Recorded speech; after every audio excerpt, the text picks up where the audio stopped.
Bismillahirrahmanirrahim.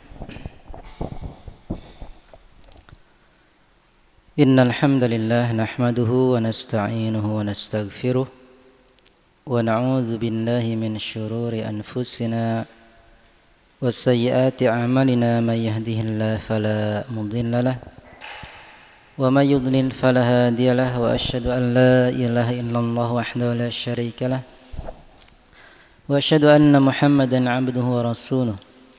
Qala Allah Ta'ala fi kitabihil karim, ya ayyuhalladzina amanu taqullaha haqqa tuqatih wa la tamutunna illa wa antum muslimun. Wa qala ta'ala, ya ayyuhan nasu taqu rabbakum alladzi khalaqakum min nafsin wahidah wa khalaqa minha zawjaha wa batha minhuma rijalan katsiran wa nisaa'a واتقوا الله الذي تساءلون به والأرحام إن الله كان عليكم رقيبا. وقال تعالى يا أيها الذين آمنوا اتقوا الله وقولوا قولا سديدا يصلح لكم أعمالكم ويغفر لكم ذنوبكم ومن يطع الله ورسوله فقد فاز فوزا عظيما. أما بعد فإن أصدق الحديث كتاب الله وخير الهدي هدي محمد صلى الله عليه وسلم وشر الأمور محدثاتها فإن كل محدثة في دين الله بدعة وكل بدعة ضلالة وكل ضلالة في النار. Ayuhal hadirun rahimani wa rahimakumullah, adik-adik yang saya cintai dan hadirin sekalian yang saya hormati dan saya muliakan, Rasul alaihi salatu wassalam beliau menyatakan dalam hadisnya, talabul ilmi faridatun, menuntut ilmu agama merupakan kewajiban, perkara yang sangat wajib, yang diwajibkan oleh Allah Subhanahu wa ta'ala. Dan Allah Subhanahu wa ta'ala berjanji di dalam ayatnya, wattaqullaha wa yu'allimukumullah, dan bertakwalah kalian kepada Allah, niscaya pasti Allah Subhanahu wa ta'ala akan mengajari kalian. Maka pelajaran dari ayat ini bahwasanya keberhasilan seseorang dalam menuntut ilmu, keberhasilan seseorang dalam menuntut ilmu adalah dengan bertakwa kepada Allah Subhanahu wa ta'ala. Ini satu kepastian dari Allah Subhanahu wa ta'ala. Ketika kita bertakwa, pasti Allah Subhanahu wa ta'ala akan berikan ilmu. Oleh karena itu, ulama besar dari kalangan ulama mazhab sekelas beliau, yaitu Imam Asy-Syafi'i rahimahullah, suatu ketika beliau merasa kesulitan dalam menghafal. Beliau merasa kesulitan dalam menghafal. Dalam sebuah bait syairnya beliau mengatakan, syakautu ila waqi'in su'a hifdi farasyadani ila tarkil ma'asi. Aku mengadukan kepada Waqi', guruku Imam Waqi', tentang jeleknya hafalanku. Maka beliau memberikan arahan kepadaku ila tarkil ma'asi, untuk meninggalkan maksiat. Ini arahan Imam Waqi' rahimahullah ta'ala kepada muridnya Imam Asy-Syafi'i rahimahullah, agar meninggalkan maksiat. Dengan kata lain, agar bertakwa kepada Allah Subhanahu wa ta'ala, melaksanakan perintah Allah Subhanahu wa ta'ala, menjauhi maksiat kepada Allah Subhanahu wa ta'ala, sehingga Allah Subhanahu wa ta'ala berikan ilmu. Allah Subhanahu wa ta'ala berikan ilmu. Baik, dari ayat dan pernyataan ulama bisa kita ambil kesimpulan atau bisa kita ambil pelajaran, ketika kita semakin menjauh dari ilmu, ketika kita tidak betah untuk menghadiri majelis ilmu, ada jawaban yang pasti, yaitu kita sudah mulai menjauh dari Allah Subhanahu wa ta'ala. Kita sudah mulai diselimuti oleh dosa-dosa yang terus kita lakukan. Maka selayaknya sepantasnya kita untuk terus beristighfar kepada Allah Subhanahu wa taala, bertaubat kepada Allah Subhanahu wa taala, sehingga Allah Subhanahu wa taala akan kembali memberikan hidayah, taufik kepada kita untuk terus semangat di dalam menuntut ilmu agama. Hadirin rahimani wa rahimakumullah, insyaallah kita lanjutkan pertemuan malam ini. Pembahasan tentang karakteristik atau perilaku jahiliyah, masalah jahiliyah. Pertemuan sebelumnya sudah kita baca penjelasan dari ulama kita terkait apa yang dimaksud dengan masa jahiliyah. Apa yang dimaksud dengan masa jahiliyah? Dijelaskan oleh ulama kita bahwasanya masa jahiliyah yang dimaksud adalah masa ketika sebelum diutusnya Nabi kita Muhammad sallallahu alaihi wasallam. Itu masa jahiliyah. Walaupun ya sebelumnya sudah diutus para nabi.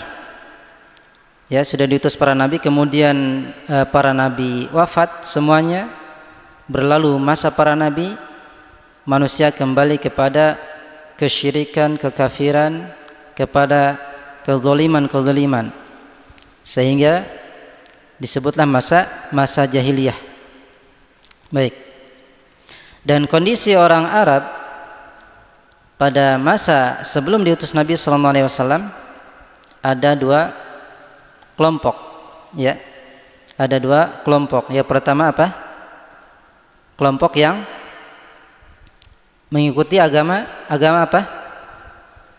Yahudi dan Nasrani. Ini kalangan orang Arab, ada yang mengikuti agama Yahudi dan Nasrani. Kemudian ada di kalangan orang Arab yang kedua adalah yang mereka mengikuti agama Nabi Ibrahim alaihissalam. Ya, mengikuti agama Nabi Ibrahim alaihissalam. Tata cara ibadahnya sama dengan Nabi Ibrahim alaihissalam, sehingga ada ibadah-ibadah seperti ibadah haji dan selainnya. Ya.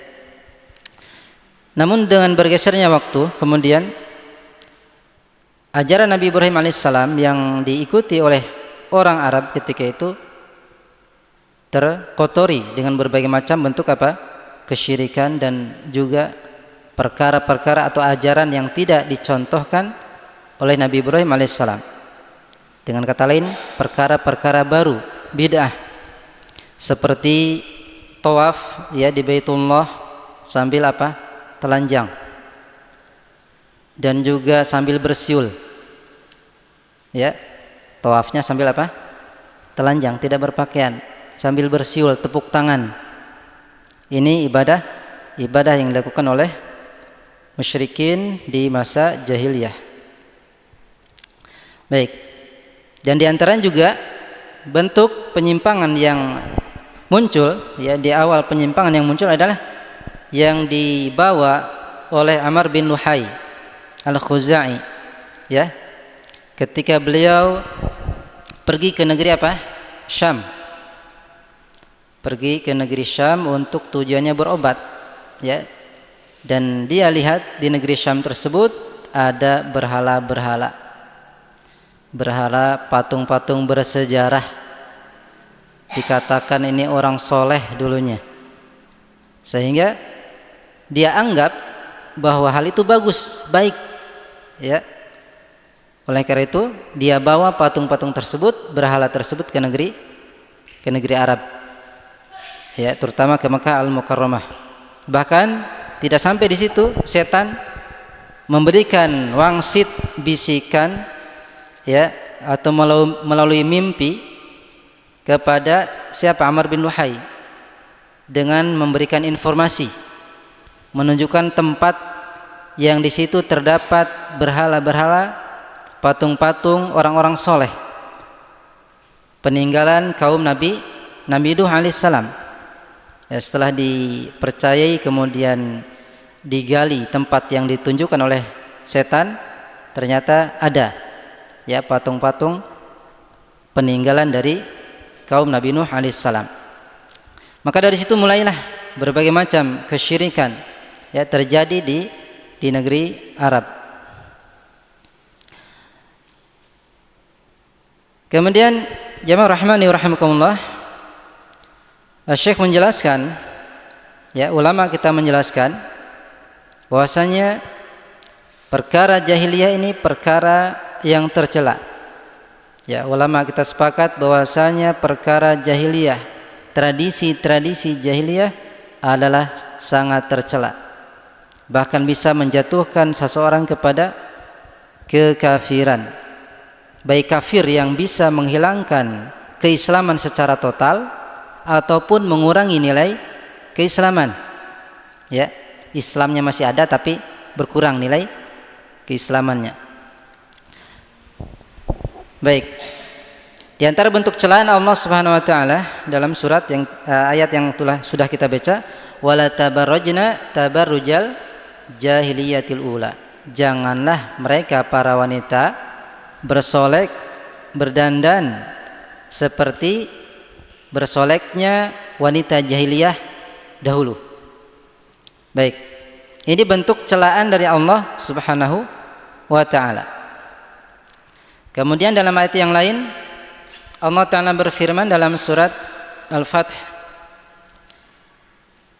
ayat 26, idz ja'ala alladziina kafaru fi qulubihimul hamiyyah, ya, hamiyatal jahiliyah. Ketika orang-orang kafir menanamkan dalam hati mereka kesombongan jahiliyah. Allah Subhanahu wa taala nyatakan di sini mereka orang-orang kafir tertanam dalam hati mereka apa? Kesombongan jahiliyah. Imam Ibnu Katsir rahimahullah menjelaskan dalam tafsir beliau yang dimaksud kesombongan di sini adalah ketika Nabi SAW membuat perjanjian dengan musyrikin jahiliyah dan Nabi SAW mencantumkan Bismillahirrahmanirrahim, ya, mencantumkan apa? Bismillah atau nama Ar-Rahman Ar-Rahim. Maka orang-orang kafir musyrikin jahiliyah ketika itu apa? Menolak, tidak mau, jangan dimasukkan, ya. Siapa? Nama Ar-Rahman Ar-Rahim. Baik. Ini bentuk kesombongan yang ada pada orang musyrikin, ya, orang musyrikin jahiliyah. Baik. Kemudian juga sebagai bentuk celaan terhadap perkara jahiliyah, sebagaimana kisah para sahabat Nabi SAW antara Muhajirin dan Ansor ketika terjadi perselisihan, ya, perselisihan, masing-masing menyeru kepada kelompoknya, wahai Muhajirin, ya, kelompok Muhajirin manggil kaum Muhajirin, yang Ansor manggil Ansor, ya Ansor, sini. Ini ada keributan. Ayo kita gabung. Yang Ansor ke sini, yang Muhajirin ke sini. Maka sikap ini ditegur oleh Nabi SAW dengan keras. Ya, beliau menyatakan abi da'wal jahiliyah wa ana baina adhhurikum. Ya, da'uha fa innaha muntinah. Apakah dengan seruan jahiliyah? Apakah kalian menyeru dengan seruan jahiliyah dalam keadaan aku berada di tengah kalian? Maka kata Nabi, da'uha, tinggalkan seruan-seruan tersebut, panggilan-panggilan tersebut. Kalau sekarang apa? Yel-yel, fanatik kelompok golongan. Kalau pemudanya apa? Fans tim sepak bola, ya. Ini juga termasuk seruan-seruan jahiliyah. Kata Nabi, fa inna muntinah, karena hal itu adalah busuk, ya, perkara yang bau busuk, yang sangat bau. Kata Nabi SAW. Baik. Kemudian, ya, di antara bentuk celaan Nabi SAW terhadap perkara jahiliyah adalah beliau contohkan man mata dalam hadis yang lain, dalam hadis yang lain, man mata walaysa fi unuqi bayah mata maitatan jahiliyah. Barang siapa yang mati yang meninggal dan tidak ada pada pundaknya baiat, maka dia meninggal atau mati dalam keadaan mati jahiliyah. Baiat di sini adalah baiat kepada pemimpin kaum muslimin. Kalau kita kepada presiden muslim. Ketika seseorang tidak mengakui presiden muslim, kemudian dia mati, maka matinya mati jahiliyah. Itu maksudnya baiat kepada pemimpin kaum muslimin, bukan baiat kepada pemimpin jamaah, bukan. Ya, bukan baiat kepada pemimpin kelompok, bukan. Tapi kepada pemimpin kaum muslimin. Kalau di Indonesia presiden, kalau di Arab ada raja, itu baiat kepada raja atau presiden, itu yang dimaksud, ya. Baik. Jadi ketika seseorang tidak mengakui, tidak berbaiat kepada pemimpin kaum muslimin, maka dia matinya mati jahiliyah. Baik, ini hadis di antara hadis yang menyebutkan, ya, tentang celaan terhadap jahiliyah.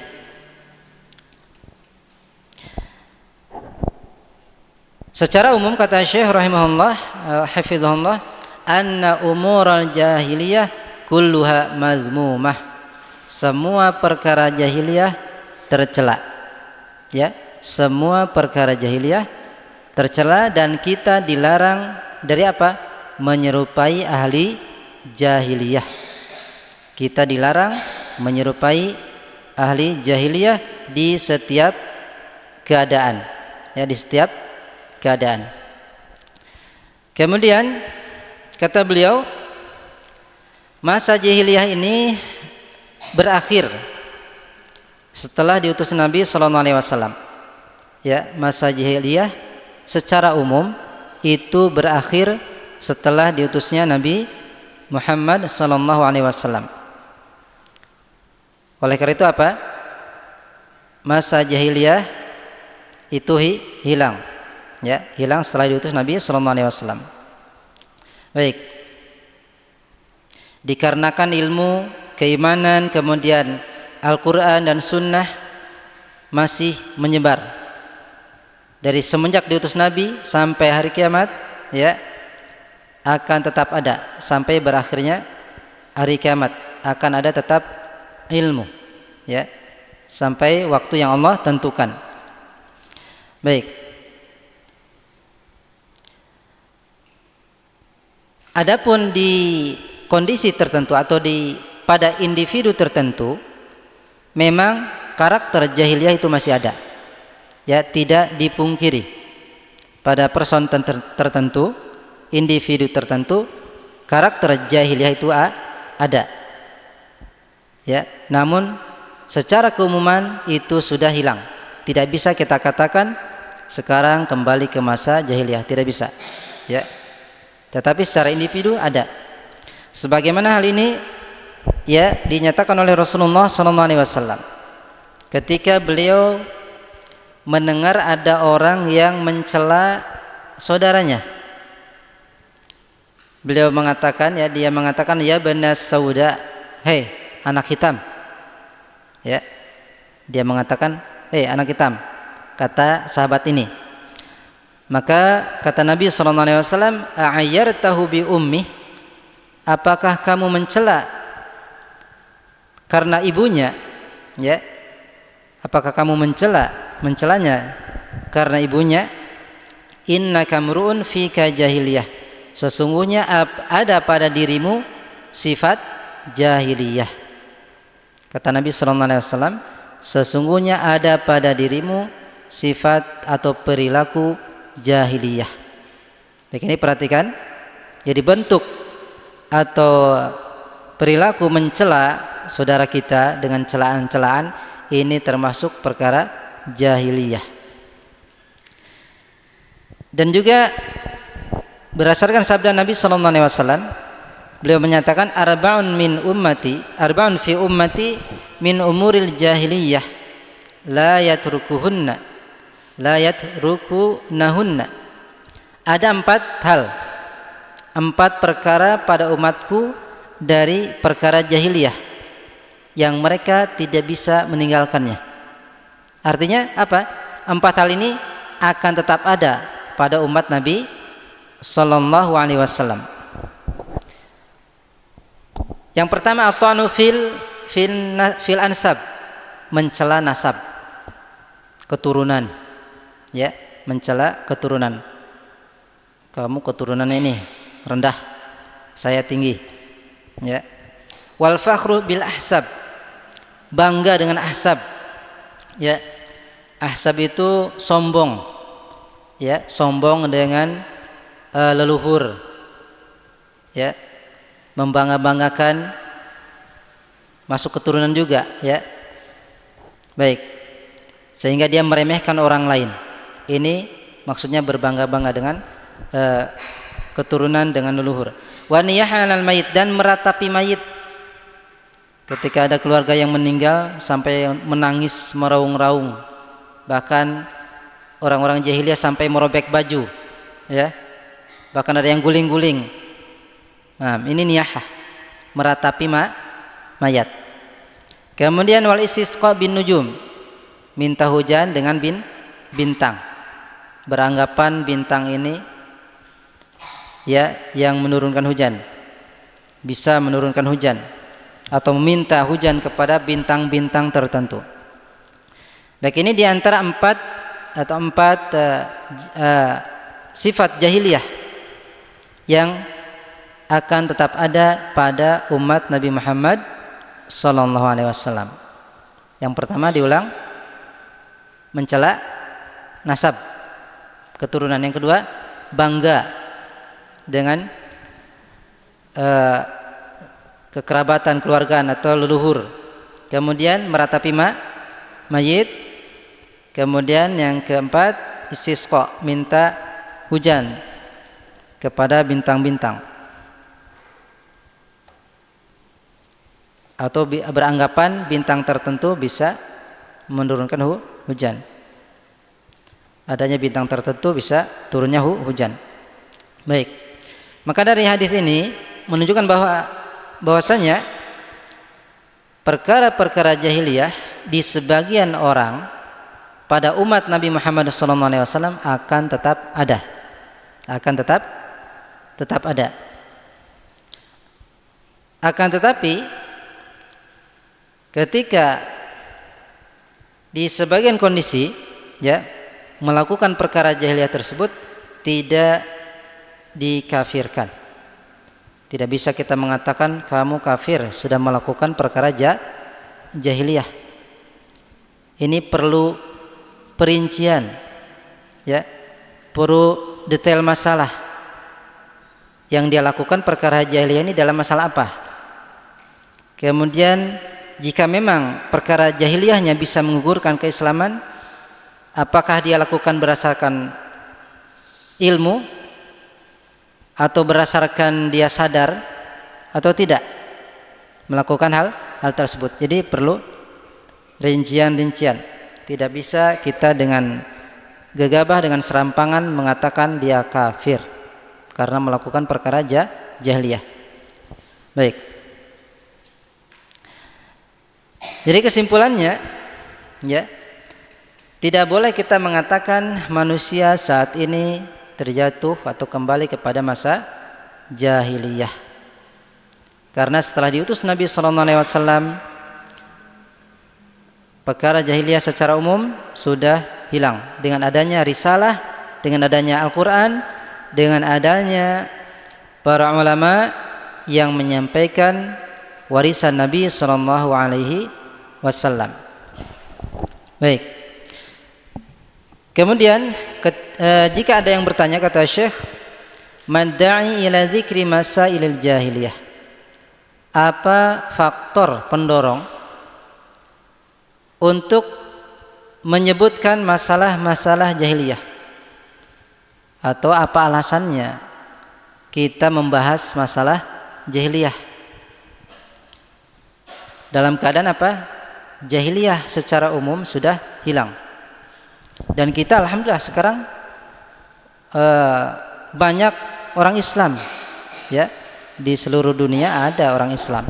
Terus kenapa? Apa alasannya kita membahas perkara-perkara jahiliyah? Kata Syekh, ad-da'i lidzalik al-hadzaru minha.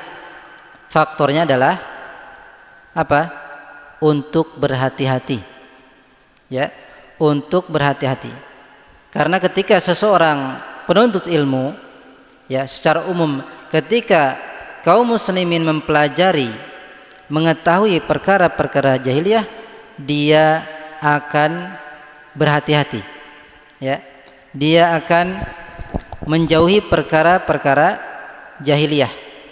Berbeda dengan orang yang tidak tahu, tidak mengetahui perkara jahiliyah. Suatu ketika pasti dia akan terjatuh dalam perkara jahiliyah. Pasti dia akan melakukan perkara jahiliyah yang diingatkan oleh Rasulullah SAW. Baik. Oleh karena itu ada sebuah syair mengatakan, araftu syarra la li syarri walakin litawaqqih. Wa man la ya'rifi syarra yaqa' fih. Baik. Aku mengetahui kejelekan bukan untuk melakukan kejelekan tersebut, akan tetapi untuk berjaga-jaga. Untuk apa? Berhati-hati. Kita pelajari ini jelek. Ya. Untuk apa? Berjaga-jaga, bukan untuk melakukan, tapi untuk menjaga diri kita agar tidak terjatuh dalam kejelekan tersebut. Barang siapa yang tidak mengetahui kejelekan, yaqa' fih, niscaya dia akan terjatuh, dia akan melakukan kejelekan tersebut. Baik. Ini dari satu sisi. Kita mempelajari, berusaha mengetahui perkara jahiliyah untuk apa tadi? Berhati-hati. Supaya kita bisa menjauh dari perkara jahiliyah tersebut. Kemudian sisi yang kedua, ya, ketika kita mengetahui perkara-perkara jahiliyah, kata Syekh, kita akan mengetahui bagaimana keagungan Islam. Kita akan mengetahui keutamaan Islam, betapa indah Islam ini. Kalau dibandingkan nih, ini perkara jahiliyah apa saja. Kemudian ada ajaran Islam. Tentu kita akan mengetahui apa? Bagaimana mulianya Islam. Bagaimana agungnya Islam ini. Ya, bagaimana indahnya ajaran Islam. Contohnya apa? Kesyirikan. Manusia beribadah kepada berhala. Manusia beribadah kepada pohon-pohon, batu-batu, bahkan ia beribadah kepada binatang dan kotorannya dia anggap berkah. Kemudian Islam datang melarang kesyirikan, ya. Jangan beribadah kepada selain Allah. Maka apa? Kita semakin kenal dengan keindahan Islam, keutamaan Islam. Baik, itu sisi yang kedua. Ada satu syair mengatakan, yang dinukilkan oleh Syekh Shalih Fauzan, ad-diddu yudhiru husnah, ad-diddu wa bididdiha tatabayanul asya. Lawan dari satu perkara itu dinampakkan keindahannya oleh lawannya. Paham ini, santri? Lawan sesuatu itu akan nampak keindahannya oleh lawannya. Paham nggak? Satu hal yang berlawanan akan nampak keindahannya oleh lawannya. Kalau masih bingung, apa nih yang contoh yang mudah? Hitam dan putih. Hitam nih. Putih ini bisa indah, terlihat indah karena ada hitam. Indahnya siang, ya, kita lihat berbagai macam pemandangan yang indah karena ada lawannya apa? Lawan siang apa? Malam, ya kan? Jadi lawan sesuatu bisa nampak keindahannya dengan adanya lawan dari sesuatu tersebut, ya. Wa bididdiha tatabayyanul asya, dan dengan lawannya itu nampak jelas perkara-perkara, ya. Baik. Umar bin Khattab radhiyallahu anhu beliau menyatakan, yushaku an tanquda ural islami urwatan. Hampir-hampir ikatan Islam ini hilang, putus seutas demi seutas, ya. Ikatan Islam ini putus talinya seutas demi seutas. Idza nasya fil islami man la ya'riful jahiliyah, apabila tumbuh di dalam keislaman orang yang tidak mengetahui perkara jahiliyah.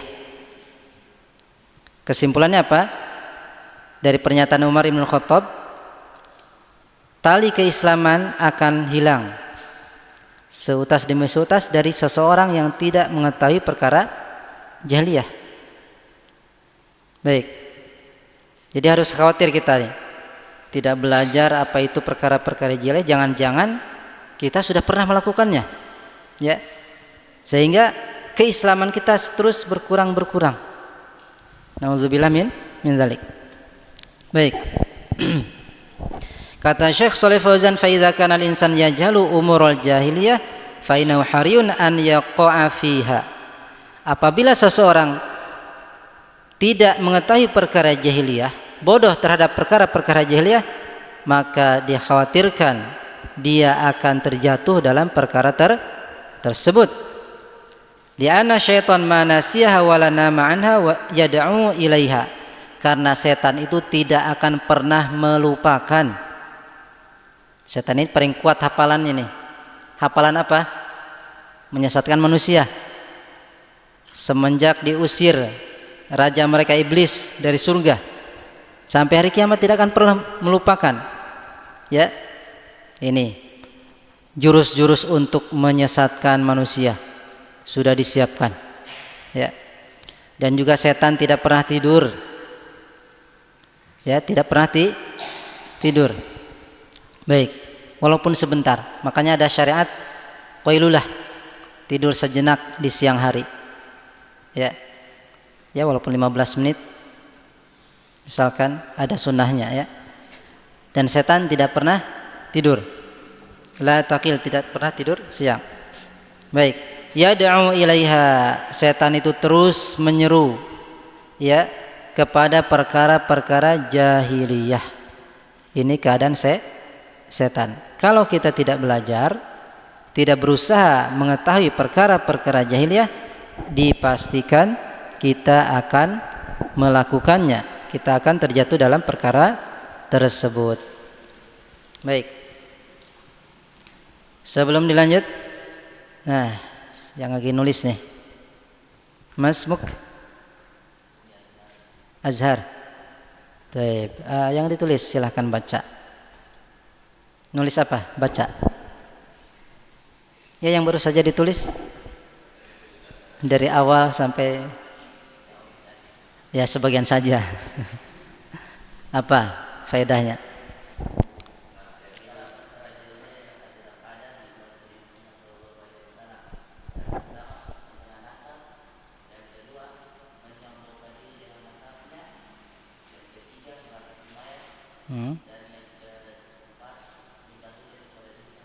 Ahsan, tabarakallahu fik, ya, bagus. Yang lain yang menulis angkat tangan. Menulis semua nih. Yang tidur bisa menjawab, hebat berarti. ada 2 kesadaran ini. Baik. Angkat tangan yang mau baca. Santri. Langsung kan, jangan cuma garuk-garuk, langsung. Apa? Nulis. Siapa namanya? Yang pegang pensil, yang garuk-garuk. Furqan. Al-Furqan. Apa yang ditulis? Adakah tulisannya?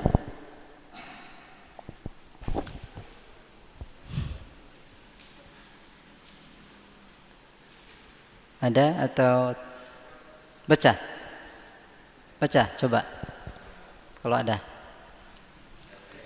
Bingung.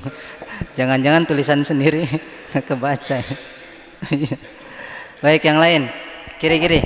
Nah, fadhol. Menuliskah? Baca. Faedah selain yang tadi dibaca.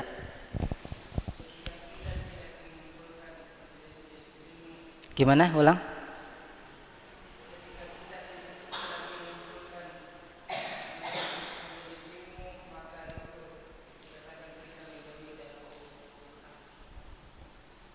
Bahasanya agak bingung nih.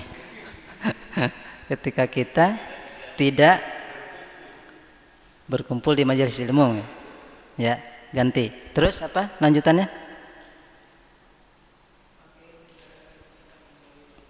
Maka kita dikatakan menjauhkan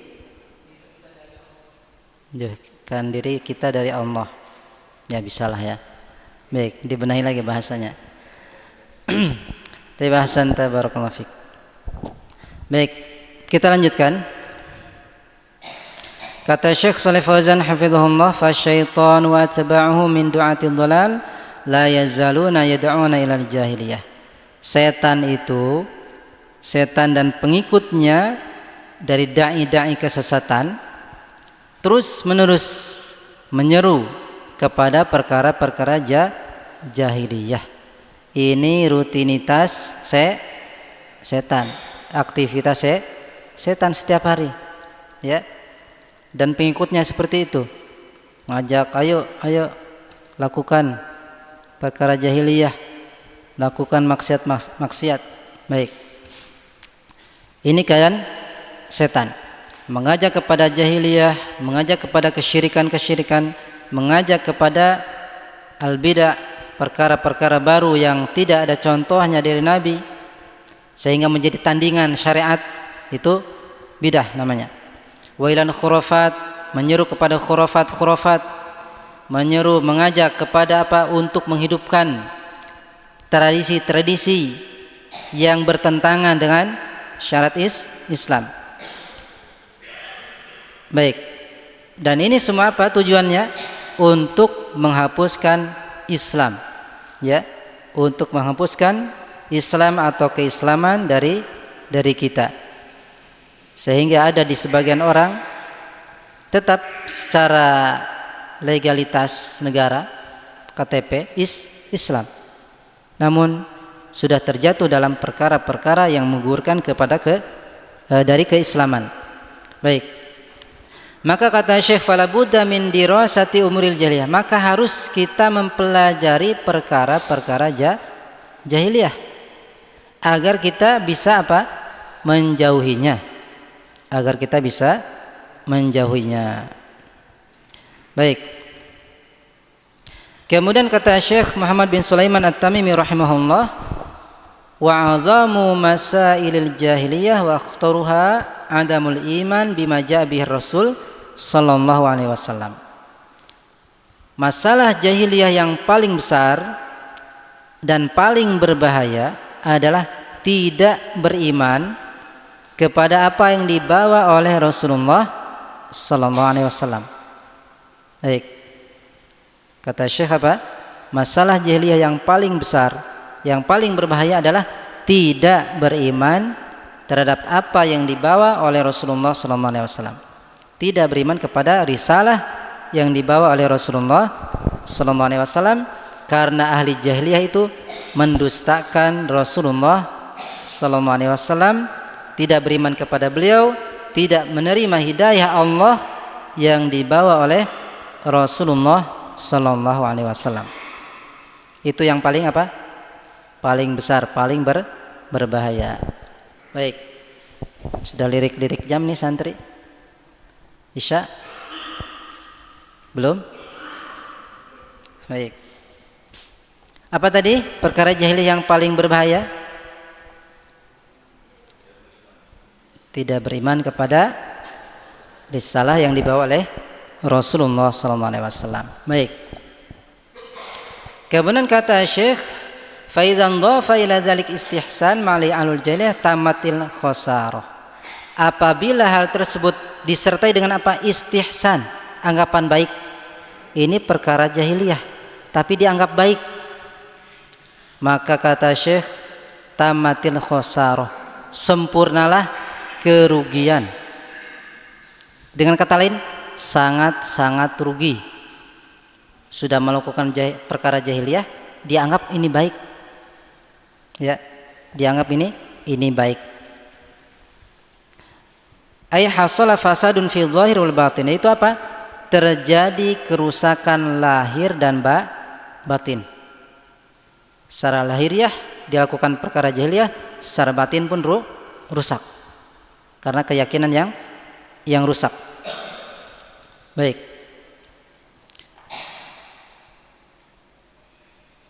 Taib, sepertinya sudah masuk waktu Isya. Kita cukupkan sampai di sini. Mudah-mudahan bermanfaat, menjadi ilmu yang bermanfaat untuk kita semua, baik di dunia maupun di akhirat. Al-'afwu minkum, barakallahu fikum, subhanakallahumma wa bihamdika, asyhadu an la ilaha illa anta, astaghfiruka wa atubu ilaik, walhamdulillahi rabbil alamin. Wassalamualaikum warahmatullahi wabarakatuh.